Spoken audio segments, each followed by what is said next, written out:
Hello guys, कैसे हैं। उम्मीद करता हूं कि आप सभी स्वस्थ होंगे, तंदुरुस्त होंगे। मैं भी स्वस्थ हूं, भगवान की कृपा से आप सभी का हर एक मनोकामना पूर्ण हो।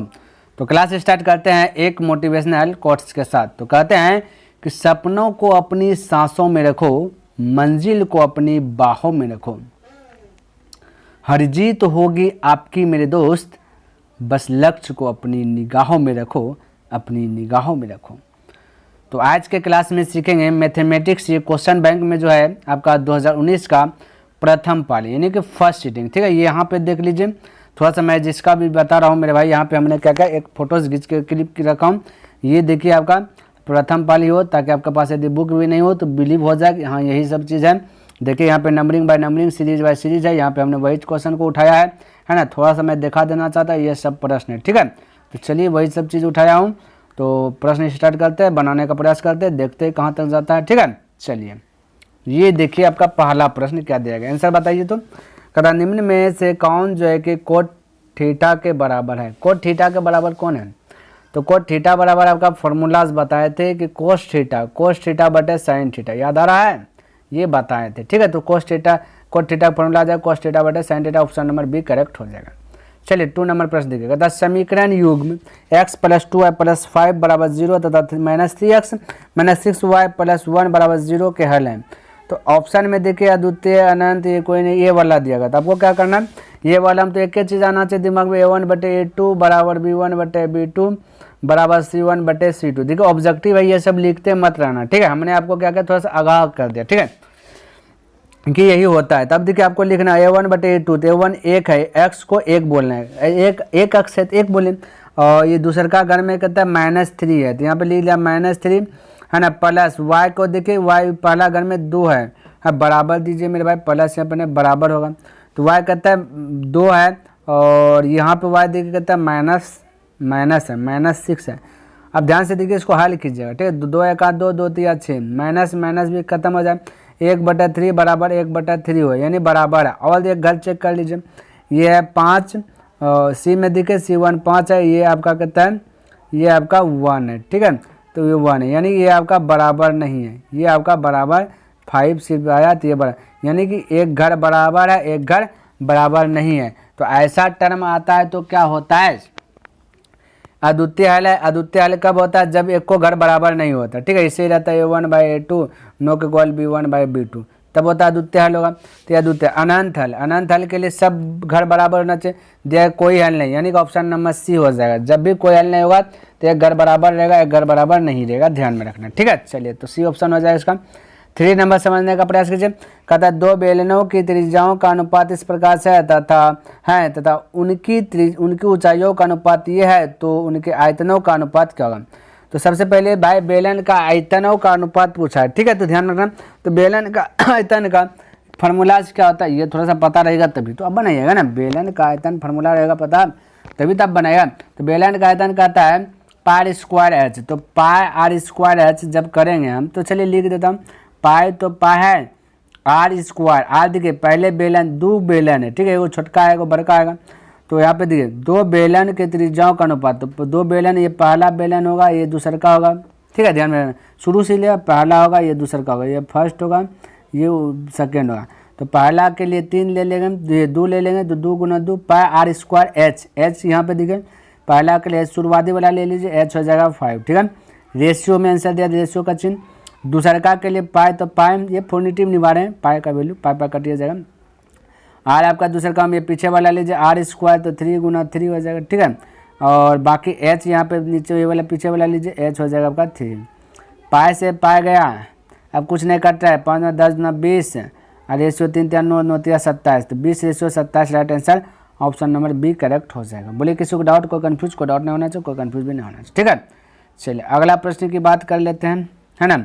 तो 4th नंबर देखिए, कहता किसी वृत्त के केंद्र से 13 सेंटीमीटर दूर स्थित बिंदु P से खींची गई स्पर्शरेखा की लंबाई 12 सेंटीमीटर है, तो वृत्त की त्रिज्या क्या होगा। तो सबसे पहले एक वृत्त चाहिए, चलिए मैंने एक वृत्त बनाया, ठीक है। तो ये वृत्त हमने बनाया। अब देखिए ध्यान से, किसी वृत्त के केंद्र से, केंद्र यहाँ पे लिए, केंद्र से 13 सेंटीमीटर दूर स्थित बिंदु P, चलिए 13 सेंटीमीटर P स्थित एक बिंदु दे दिया, ठीक है। P खींची गई है, स्पर्श रेखा की लंबाई 12, चलिए यहाँ से एक स्पर्श रेखा गुजार दिया जिसका लंबाई 12 सेंटीमीटर। तो वृत्त की त्रिज्या यहाँ से यहाँ तक पूछ दिया, ठीक है। तो ये समकोण त्रिभुज हो गया पाइथागोरस प्रमेय। तो पाइथागोरस प्रमेय का फॉर्मूला लगा लीजिए, कर्ण स्क्वायर बराबर लंब स्क्वायर प्लस आधार स्क्वायर। तो मैं डायरेक्ट लगाता हूँ, तो यहाँ पे 90 डिग्री का एंगल बनता है, 90 डिग्री सामने वाली भुजा कर्ण कहलाता है, तो कर्ण सबसे बड़का भुजा होगा, ठीक है। तो कर्ण स्क्वायर, तो बोलिए डायरेक्ट मैं बोल दूँ 13 का स्क्वायर 169 है ना, कर्ण स्क्वायर बराबर लंब स्क्वायर। अब लंब 12 को बनाइए या फिर इसको बनाइए त्रिज्या, कोई दिक्कत नहीं यहाँ पे नहीं होगा, ठीक है। तो लंब मान लेते बनाते 12 को, तो लंब 12 का स्क्वायर हो जाएगा 144, ठीक है। तो कर्ण स्क्वायर बराबर लंब स्क्वायर प्लस आधार स्क्वायर, आधार तो आर है तो आर स्क्वायर बोल लीजिए, ठीक है। अब 169 में से 144 घट जाएगा, बचेगा 25 है, या आर स्क्वायर है पट्टे आ जाएगा रूट के अंदर, तो 5 बाहर आ जाएगा, ठीक है। उम्मीद करता हूँ आपको समझ में आया होगा। तो राइट आंसर 5। देखिए आपको यदि ये ऐसे बनाया थोड़ा सा, क्योंकि ऑब्जेक्टिव है तो ऑब्जेक्टिव की तरह से बनाया, ठीक है। अगर आपको थोड़ा सा डिटेल्स बनाना है तो मैंने बता दिया, कर्ण स्क्वायर बराबर लंब स्क्वायर प्लस आधार स्क्वायर करके निकाल लीजिए, आपका बन जाएगा, ठीक है। चलिए 5 नंबर प्रश्न देखिए क्या दिया, समझिए। कहता निम्न में से किस द्विघात बहुपद के शून्यकों का योग यदि -3 और गुणनफल 2 है, तो इसका राइट आंसर योग और गुणनफल दिया गया, ठीक है। तो द्विघात बहुपद पूछा, तो द्विघात बहुपद का फॉर्मूला आता है x square minus alpha plus beta into x plus alpha into beta, ठीक है। चलिए इस पर बैठाइए, तो x square minus alpha plus beta, यानी योग को बोलेंगे अल्फा प्लस बीटा, माइनस दिया गया 3, तो एक माइनस यहाँ, तो माइनस माइनस हो जाए 3x, तो x हो जाएगा प्लस अल्फा इंटू बीटा दिया गया 2 तो 2, यही आपका राइट आंसर हो जाएगा x square plus 3x plus 2। तो x square plus 3x plus 2 option number देखिए ए में ही है, तो राइट आंसर ए हो जाएगा। बोले किसी को यहाँ पर दिक्कत है, कोई कंफ्यूज कोई डाउट नहीं होना चाहिए, ठीक है। चलिए यहाँ देखिए, कहते 0 से 0 और 50 के बीच विषम संख्या, 0 और 50 के बीच देखे तो 1 और 49 आएगा, ठीक है। 1 और 49 आएगा, तो ऐसा रहेगा। तो हमने पहले बताया था फर्स्ट प्लस लास्ट बटा 2, यानी 1 और 49 जोड़ेगा 50 बटा 2, फर्स्ट प्लस लास्ट बटा 2, यही आंसर होगा 25, ठीक है। तो राइट आंसर 25। ये क्यों? क्योंकि अंतर आपका सेम दो का होगा, ठीक है। 3 होगा विषम संख्या, फिर 5 होगा, फिर 7 होगा, इसी प्रकार दो बढ़ते जाएगा, इसलिए फर्स्ट प्लस लास्ट करके फटाक से बता दिया, ठीक है। तो जब भी ऐसा है अंतर सेम रहे तो फर्स्ट प्लस लास्ट बटा 2 कर देना। ये देखिए परिसर वाला थोड़ा सा माइंड में रखिएगा, ठीक है। ये परिसर पूछ दिया गया, ठीक है, ध्यान में रखना। तो परिसर में क्या कहता है, बड़ा पद माइनस छोटा पद, एक फार्मूला ही है बड़ा पद माइनस छोटा पद, यही राइट आंसर होगा, बड़ा पद माइनस छोटा पद, ठीक है। तो ये बड़ा सबसे ढूंढिए क्या है, बड़ा है 30, तो 30 लिख लिया, माइनस छोटका सबसे छोटका 9, तो 9 घटा दीजिए, 30 में 9 गया तो बचा 21, तो right answer option number D. तो ये थोड़ा सा माइंड में याद रखना, परिसर बराबर बड़ा पद माइनस छोटा पद, ठीक है।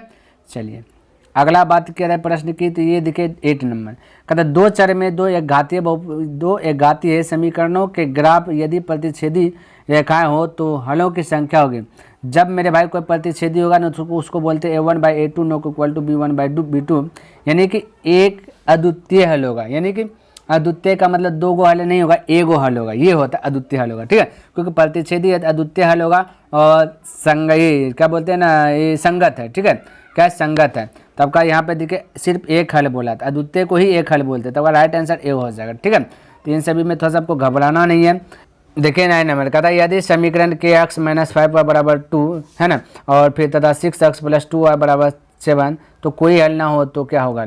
तो भाई एक बात मैं बताऊँ आपको, जब भी के दिख जाए कोई समीकरण में तो आपको माइंड में सेट आना चाहिए कि के का वैल्यू ज्ञात करने के लिए बोला। यहाँ पे कोई हल नहीं दिया, कोई दिक्कत, कोई हल नहीं कही, वो देवे करेगा, कोई हल नहीं होगा, ठीक है। तो आपको क्या करना है, दोनों को बैलेंस करना है, क्योंकि कोई हल नहीं का वो a1/a2 बराबर b1/b2 और नो के इक्वल होता है c1/c2। आपको इसका यूज करना ही नहीं पड़ेगा क्योंकि वो सेटिंग करके दिया, ठीक है। तो हमें के का वैल्यू निकालना है, तो पहला है कि यहाँ पे के बटे a1/a2, यहाँ पे 6, तो यहाँ पे लिख लिया 6 बराबर a2 की बात करें तो -5, यहाँ पे a1/a2 फिर b1/b2, तो b1 हो गया -5, अब b2 की बात करें तो ये 2 है, तो 2 से कट गया 3 बार, कोना कोनी गुना के गुना 1 तो के बराबर 5 गुना 3 तो 15, तो -15, तो right answer -15 option number D correct हो जाएगा, ठीक है। देखिए यहाँ पे आइए, कहते यदि साइन थीटा बराबर कोस थीटा तो किसके बराबर होगा, तो 45 डिग्री का वैल्यू साइन 45 डिग्री वैल्यू और कोस 45 डिग्री वैल्यू सेम होता है, इसलिए राइट आंसर हो जाएगा ऑप्शन नंबर ए, ठीक है। क्योंकि भाई बराबर पूछा, यहाँ पूछा sine square theta plus cos square theta, इसका फॉर्मूला ही होता है 1, तो राइट आंसर 1 हो जाएगा, ऑप्शन नंबर ए करेक्ट हो जाएगा। नेक्स्ट प्रश्न की बात करें तो देखिए कहता है कि कोस 90 डिग्री माइनस ए बराबर क्या था, तो कोस 90 डिग्री माइनस ए बराबर होता है साइन ए, क्या होता है साइन ए, तो थोड़ा सा ध्यान में रखना है, तो साइन ए, ये सब थोड़ा सा फॉर्मूलाज है, ठीक है। तो ऑप्शन नंबर बी आपका करेक्ट हो जाएगा, 12 का बी हो जाएगा, ठीक है। चलिए अगला प्रश्न की बात करें तो यहाँ पे देख लेते हैं 13वां नंबर, कहता है इसको हल कीजिए, तो एक्स स्क्वायर माइनस 2 शून्य बोला तो इसके बराबर शून्य दीजिए, इसको ये पर भेजिए तो हो जाएगा प्लस एक्स बराबर एक्स को स्क्वायर को ऊपर भेज दीजिए, तो ये रूट के अंदर हो जाएगा 2, तो ये प्लस माइनस हो जाएगा। ठीक है, तो जब भी स्क्वायर रहे तो ये खोजता है 2 को एन सेल, तो हमने क्या किया, ये -2 को ऊपर भेजे प्लस हो गया और फिर स्क्वायर को भी ऊपर भेज दे रूट हो गया। ठीक है, तो आप एक स्टेप बढ़ा भी सकते हैं, हालांकि ये ऑब्जेक्टिव है, ऑब्जेक्टिव तरह से बनाइए। तो एक बार +√2 एक बार -√2, तो देखिए एक बार +√2 -√2 कहाँ पे है, देखिए ऑप्शन नंबर बी करेक्ट हो रहा है, +√2 माइनस, देखिए उल्टा पुल्टा भी रहेगा दिक्कत नहीं है। ठीक है, तो ऑप्शन नंबर बी आपका करेक्ट हो गया। 14वां नंबर की बात करें तो कहता है tan स्क्वायर 60 की वैल्यू बताए, तो सबसे पहले tan 60 की वैल्यू बताइए, तो tan 60 की वैल्यू आपको पता है √3 होता है, स्क्वायर है तो यहाँ पे स्क्वायर दीजिए हो जाएगा 3, सिर्फ ओनली 3, तो right answer option number B हो जाएगा। बोलिए किसी को डाउट है, कोई डाउट नहीं होना चाहिए। ठीक है, चलिए फटाफट देख लेते हैं अगला प्रश्न। तो 15वां नंबर कहता है इतना ना के बीच की दूरी ज्ञात करें, तो चलिए बीच की दूरी का फॉर्मूला पता होना चाहिए ना, तो ये VBI है, ये आप माइंड में सेट कर लीजिए, VBI है ऑब्जेक्टिव या फिर सब्जेक्टिव आपसे पूछेगा। ठीक है, तो इसको आप जो कि माइंड में थोड़ा सा सेट कीजिए, अच्छा से सीखें। तो बीच की दूरी का फॉर्मूला क्या होता है, थोड़ा सा मैं लिख देता हूँ। बीच की दूरी का फॉर्मूला होता है कि x2 - x1 का स्क्वायर प्लस y2 - y1 का। देखिए जब भी ये फार्मूला जब भी आपका ऑब्जेक्टिव दे तो यदि थोड़ा सा आपका माइंड तेज है, ठीक है, तो बिना लिखे आप बनाने का प्रयास कीजिए। x2 की बात करें तो ये -1 है, क्योंकि पहला x1 दूसरा x2 फिर y1 फिर y2। ठीक है, तो आपका हो गया कितना, x2 की बात करें तो -1 हो गया। ठीक है, और माइनस ये सूत्र में है, फिर x1 की बात करें तो -5, तो माइनस प्लस बना दीजिए पहले, है ना, और इन सभी पे स्क्वायर प्लस y2 की बात करें तो 3 है, माइनस y1 की बात करें तो यहाँ पे 7 है। ठीक है, ये पावर यहाँ पे स्क्वायर दे, 5 में से 1 गया 4, 4 का स्क्वायर हो जाएगा 16, और 7 में से 3 गया 4, 4 का स्क्वायर हो जाएगा 16। ठीक है, क्योंकि माइनस है भी प्लस हो जाए, रूट के अंदर 16 को हम कह सकते हैं 16 गुना 2, 16 गुना 2, क्योंकि 16 16 32 हो जाएगा, 16 के 12 4 और नीचे सड़ेगा 2, रूट के अंदर सड़ेगा 4√2, तो right answer 4√2 option number C correct हो जाएगा। क्लियर है, चलिए 16वां नंबर प्रश्न की बात करते हैं, यदि द्विघात समीकरण इतना के मूल समान है, मूल्य समान है तो हल होगा। जब भी मूल समान है तो डी बराबर फॉर्मूला लगता है b² - 4ac। ठीक है, तो बैठाइए, तो बोलिए, तो ये मूल समान यानी इसके बराबर 0। ठीक है, तो ये हो गया, तो ध्यान में, तो बैठाइए b², तो b आपका यहाँ पे है। ठीक है, ध्यान में, पहला नंबर पे a, दूसरा का नंबर पे b, तो हो जाएगा a² - 4, तो 4 a के स्थान पे बोले क्या, a के स्थान पे b है और c के स्थान पे आपका c है, c, तो यही फॉर्मूला, यही राइट आंसर होगा, a² - 4bc, a² - 4bc, 4bc, यानी कि ऑप्शन नंबर देखिए डी करेक्ट हो जाए। ठीक है, चलिए 17वां नंबर की बात करें तो कहता है 6 सेंटीमीटर भुजा वाले घन, ये धन लिखा गया, क्या यहाँ पे होगा, घन होगा, थोड़ा सा माइंड में सेट रखें। तो घन से कहता है कि 2 सेंटीमीटर भुजा वाले कितने घन बनाए जा सकते हैं। चलिए घन का आयतन पता होना चाहिए क्या होता है, तो घन का आयतन एक क्यूब होता है, तो 6 गुना 6 कह सकते हैं, इतना होगा इसका आयतन। ठीक है, अब कितना घन बन रहा है इसलिए घन का आयतन लगा रहा है। ठीक है, जब भी किसी चीज़ को बनाएगा तोड़ मचोड़ पिघाल करके तो वो आयतन हो जाएगा। कहता है 2 सेंटीमीटर वाला क को बनाएगा, तो बोलेंगे x को बनाएगा, तो लेकिन 2 सेंटीमीटर इसको घन बने, तो घन का आयतन इसका करेंगे तो 1 2 3 हो गया, ये इतना बनाएगा 2 सेंटीमीटर, तो क्योंकि एक क्यूब होता है ये दोनों बैलेंस हो गया, क्योंकि इसी को तोड़ मचोड़ के ये बनाया था, बोले x को बनाएगा, x घन का आयतन, तो घन का आयतन 1 क्यूब, तो ये को दिया ये 2, इसका ये लगा ले छोटका ले। अब कटाइए 2 से 3, 2 से 3, 2 से 3, अब 3 3 9 होती है 27, तो 27 घन बनाएगा 2 सेंटीमीटर, क्योंकि x का मान 27 आ गया, तो right answer option number D correct हो जाएगा। बोलिए किसी को डाउट है, कोई कंफ्यूज है, कोई कंफ्यूज नहीं होना चाहिए। ठीक है,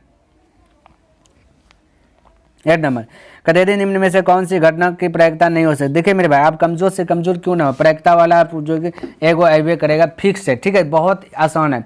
कौन प्रायिकता नहीं है, जो 1 से ज़्यादा आंसर है वो प्रायिकता नहीं है, जो माइनस में आंसर है वो प्रायिकता नहीं है, ये थोड़ा सा ध्यान में रखना।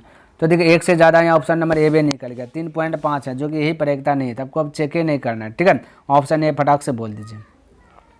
19वां नंबर देखा था, किसी वृत्त के बाह्य बिंदु P से 2 स्पर्श रेखा PA और PB खींची गई है, यदि PA बराबर 4 सेंटीमीटर, PB की लंबाई। मेरे भाई आप जो है इसको भी VBIA में रख लीजिए, इस बार जो एग्जाम दीजिएगा आपका ये इस टाइप का प्रश्न एगो आएगा। ठीक है, ध्यान में रखना, तो इसको समझ लीजिए। तो यहाँ पे इस प्रकार से फिगर बना, ठीक है, बोला कि P बिंदु बाहर में एक बिंदु P है, P से 2 स्पर्श रेखा खींचा, यहाँ P से PA हो गया, एक बोला P से खींचे B हो गया। ठीक है, तो बोले यदि PA 4 है तो PB भी 4 होगा, ध्यान में रखना। ठीक है, क्योंकि ये दोनों आपस में बैलेंस होता है, तो 4 right answer option number D correct हो जाएगा। अगला प्रश्न की बात कर लेते हैं। 20 नंबर का था बिंदु इतना के मूल बिंदु की दूरी होगा। तो मूल बिंदु का फॉर्मूला आता है रूट अंदर X square plus Y square. X square यानी 6 का स्क्वायर की जगह 36 प्लस वाई स्क्वायर तो 8 का स्क्वायर की जगह तो 64 हो जाए, क्योंकि माइनस है तो स्क्वायर होने के बाद प्लस हो जाता है। ठीक है, 36 64 जोड़ेगा तो 100 हो जाएगा, 100 का बाहर निकल जाएगा 10, तो 10 क्या है, ऑप्शन नंबर डी करेक्ट हो जाएगा। यहाँ पे देखिए 21 नंबर, एक बात तो फिक्स कर लीजिए, जब भी भिन्न में रहे, जैसे साइन 18 और 72 इन दोनों को जोड़ करके देखिए 90 डिग्री पूरा रहा है क्या, यदि 90 डिग्री पूरा है तो आंसर 1 मान दीजिएगा। फटाक से इसमें ज़्यादा तुल कलम नहीं लगाना, ठीक है, हमने इसको बताया भी बहुत सारा, तो इसका राइट आंसर 1 हो जाएगा। जब भी 90 पूरे जोड़ करके राइट आंसर 1 कर दीजिएगा, ठीक, हमेशा 1 हो जाएगा। अब बाकी क्या लगा वो नहीं दिखेगा, वो 1 हो भी करेगा। कहता है इतना को मिलाने वाली रेखाखंड के मध्य बिंदु का नियमक, यानी मध्य बिंदु का फॉर्मूला लगा करके इसको हल कीजिए। मध्य बिंदु का फॉर्मूला क्या था कि x1 प्लस x2/2, ठीक है, तो x1 बाहर 2 और x2 है आपका 4/2। y बराबर निकाला तो y1 प्लस y2, तो y1 माइनस 4, y2 भी -2 है, तो माइनस ये प्लस माइनस माइनस से हो जाएगा बटन आपका 2, तो इसको कटा दीजिए 3 हो जाए, इसको कटा दीजिए तो -3, क्योंकि ये भी जुट करके माइनस छो 2 से कटेंगे तो -3, ये प्लस छो दिए 3 -3, राइट आंसर 3 -3 यानी ऑप्शन नंबर 3 -3 है भाई, ये सी होगा ना, क्योंकि एक्स का पहले एक्स होगा फिर वाई होगा, ठीक है, तो एक्स यहाँ 3 -3, ऑप्शन नंबर सी करेक्ट हो जाएगा। देखिएगा ध्यान से। अगला प्रश्न की बात करें तो यहाँ कहते हैं यदि दो समरूप त्रिभुजों के क्षेत्रफलों का रेशियो ये दिया गया है तो उनके भुजा, जब भी क्षेत्रफल दिया रहे भुजा निकालना हो तो आपको क्या करना है, हमने आपको बहुत अच्छे प्रकार से बताया, क्या करना है, टोपी पहना लेना, बाकी कुछ नहीं करना। 64 का 12 आ जाएगा 8, 121 का 12 आ जाएगा 11, तो 8:11 यानी ऑप्शन नंबर 1 करेक्ट होगा, ठीक है। चलिए 24वां नंबर की बात करें तो कहता है एक शंकु की त्रिज्या तथा ऊंचाई r, त्रिज्या r और ऊंचाई h है, तो उसका आयतन, तो शंकु का आयतन क्या आता है 1/3 पाई r स्क्वायर h, ये शंकु का आयतन, तो right answer option number C correct हो जाएगा। बोलिए किसी को डाउट है या कोई कंफ्यूज है? कोई डाउट नहीं होना चाहिए और कोई कंफ्यूज भी नहीं होना चाहिए। आगे बढ़ो तो चलिए यहाँ पे देखिए 25 नंबर प्रश्न देखिए, कहता इतना को मिलाने वाले रेखाखंड के मध्य बिंदु, अभी तो हमने मध्य बिंदु वाला बार फॉर्मूला लगाया, ठीक है, तो एक्स निकाले मध्य बिंदु, तो x1 प्लस x2, तो x1 आपका -4 है प्लस x2 आपका कितना 8 है, यहाँ पे देखिए 1 और 2, तो हो गया 8, इसको बटे 2 से भाग दीजिए। y बराबर निकालना है तो y1, तो y1 2 है प्लस y2 की बात करें तो 6/2, अब 8 में से 4 गया तो बचा 4, 4 से 2 से भाग देंगे तो 2 होगा, y बराबर ये x बराबर 2 हो गया, और 6 2 8, 8 को 2 से भाग देंगे तो 4 आ गया, तो 2/4 right answer 2/4 option number C correct हो जाएगा। क्लियर है? तो मेरे भाई हमने क्या क्या टोटल 25 प्रश्न बताया, कितना प्रश्न बताया, टोटल 25 प्रश्न जो कि बताया। अब जो भी 25 प्रश्न और बच गया है 19 का फर्स्ट सीटिंग में, ये जो कि नेक्स्ट दिन कवर करूंगा, ठीक है। यदि आपको पसंद आया तो इस वीडियो को लाइक कर दे, और अभी तक सब्सक्राइब नहीं किया तो इस चैनल को सब्सक्राइब भी कर दे, और हो सके तो अपने दोस्तों के साथ इसे शेयर कर दें। कमेंट करके बताइए कि यह वीडियो को कैसा लगा, ठीक है मेरे भाई। तो नेक्स्ट दिन मिलता हूँ इनसे आगे लेकर के, तब तक के लिए धन्यवाद। जय हिंद, जय भारत।